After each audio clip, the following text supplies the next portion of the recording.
नमस्कार। द देसी अड्डा पर आपका स्वागत है। मैं हूं राकेश तिवारी।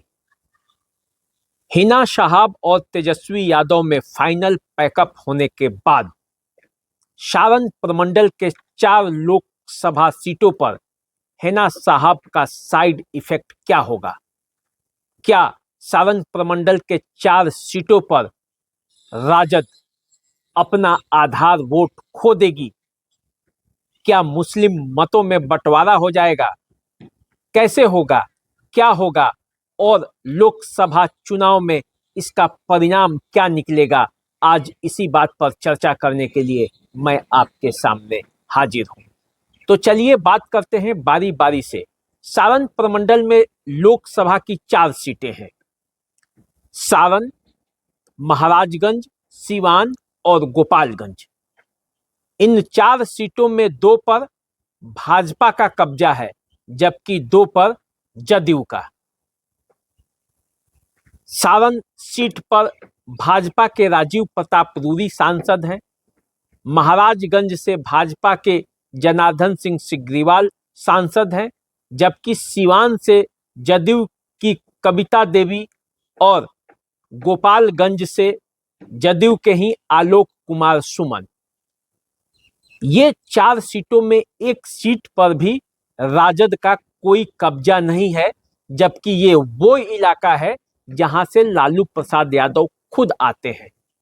गोपालगंज लालू प्रसाद यादव की जन्म धरती है और इसी जन्म धरती के बगल वाला जिला हिना शहाब का है, जो सीवान है। सीवान और गोपालगंज दोनों माई समीकरण का जन्म स्थान होने के बावजूद यहां माई समीकरण कभी भी पूर्ण रूप से कारगर साबित नहीं हुआ है और इस लोकसभा चुनाव में तो उसका और बुरा हाल होने वाला है, क्योंकि माई समीकरण के माई का एम शहाबुद्दीन की पत्नी हिना शहाब अब राजद से नाता तोड़ चुकी हैं। उनका राजद से मोह भंग हो चुका है और उन्होंने ऐलान कर दिया है कि अब राजद के खिलाफ आवाज उठेंगी, वो या उनका पुत्र चुनाव मैदान में लड़ेगा। हिना साहब से तो ज्यादा खफा उनके समर्थक हैं और उनके समर्थकों की बात आप जब सुन लेंगे तो ऐसा लगता है जैसे वो किसी भी हाल में राजद को बकसने के मूड में नहीं है। और जब ऐसी स्थिति आएगी तो केवल सीवान नहीं बल्कि छपरा, महाराजगंज, गोपालगंज और सीवान, इन चारों लोकसभा क्षेत्रों में इसका असर पड़ना तय मानिए। वैसे तो पूरे बिहार में कुछ न कुछ असर आएगा, लेकिन यदि सारण प्रमंडल की ही बात करें तो इन 4 लोकसभा क्षेत्रों में अंतर आना तय है, ये मान कर चलिए। तो मान के ये भी चलिए कि इन 4 लोकसभा क्षेत्रों में एनडीए अपना प्रत्याशी मजबूत दावेदारी के साथ उतारेगी और जब एनडीए के प्रत्याशियों से मुकाबला होगा और वैसे जब राजद के अंदर ही इतना मारामारी होगा तो फिर क्या होगा? एनडीए निश्चित रूप से सारण प्रमंडल में एनडीए को लाभ मिलने जा रहा है आरजेडी के इन झगड़ों से। तो आप जो हिना साहब है, इनकी जमीनी पकड़ है सीवान में। सीवान ही नहीं बल्कि बिहार में कहिए, जब पिछले दिनों ये सीवान से दरभंगा के लिए निकली थी तो सीवान से निकलते वक्त गोपालगंज, समस्तीपुर, मुजफ्फरपुर, इन रास्तों पर इतने जोरदार ढंग से इनका स्वागत हुआ। लाखों लाख शहाबुद्दीन समर्थक रोड पर निकले, देखकर ही अच्छे अच्छों के होश खड़े हो गए।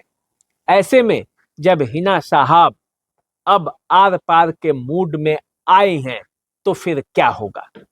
हिना साहब पर कई पार्टियां डोरे भी डाल रही हैं। चिराग पासवान पहले ही मिल चुके हैं। ओवैसी की पार्टी भी हिना साहब पर नजरें गड़ाई हुई हैं। सीमांचल के 5 सीटों पर विधानसभा के सफलता मिलने के बाद बिहार को ओवैसी अपना एक आधार वोट वाला क्षेत्र मान रहे हैं और वे चाहते हैं कि उनकी पार्टी का विस्तार सीवान में हो और इसीलिए वे हिना साहब पर नजरें भिड़ाए हैं ताकि सीमांचल के बाद सारण प्रमंडल का पूरा इलाका उनका गढ़ बन सके और इसके लिए प्रयास चल रहे हैं। और यकीन मानिए यदि हिना साहब या उनके पुत्र ओसामा ओवैसी की पार्टी से चुनावी मैदान में कूद गए तो राजद का लुटिया गुल होना तय है, क्योंकि किसी भी परिस्थिति में राजद वो मुकाबला नहीं कर पाएगा, क्योंकि बिगड़ी हुई स्थिति में भी हिना साहब के पास उनका एक अच्छा खासा वोट बैंक है और वो वोट बैंक ऐसे ही नहीं है बल्कि शहाबुद्दीन के प्रयासों से है। जब शहाबुद्दीन सीवान में थे, सांसद थे, तब पूरे बिहार में वे घूम घूम कर राजद के लिए प्रचार किया करते थे और वोट भी अच्छा खासा आता था। अगर हिना साहब लोकसभा के चुनाव में घूम जाए पूरे बिहार में तो आप यकीन मानिए कि मुस्लिम मतों में बंटवारा तय है, क्योंकि शहाबुद्दीन के साथ जो सहानुभूति है उसे राजद को समझना पड़ेगा। राजद शायद समझ नहीं पा रहा है और इसीलिए वो हिना साहब को इग्नोर कर दिया है। इसके पीछे राजनीति चाहे जो हो, लेकिन आप यकीन मानिए कि सारण प्रमंडल के 4 सीट सारण, सीवान, महाराजगंज और गोपालगंज, इन 4 सीटों पर हिना इफेक्ट आपको जरूर दिखेगा। तो चलिए आप इंतजार कीजिए, मैं भी इंतजार कर रहा हूं, देखता हूं आगे क्या होता है। इसी तरह के अन्य खबरों के लिए हमारे साथ बने रहिए, जुड़े रहिए। लोकसभा चुनाव की जुड़ी हर खबर इस प्लेटफॉर्म पर आगे आपको मिलने वाली है। चैनल को सब्सक्राइब कर लीजिए, फेसबुक, इंस्टाग्राम पे हमें फॉलो कर लीजिए। दीजिए विदाई, नमस्कार।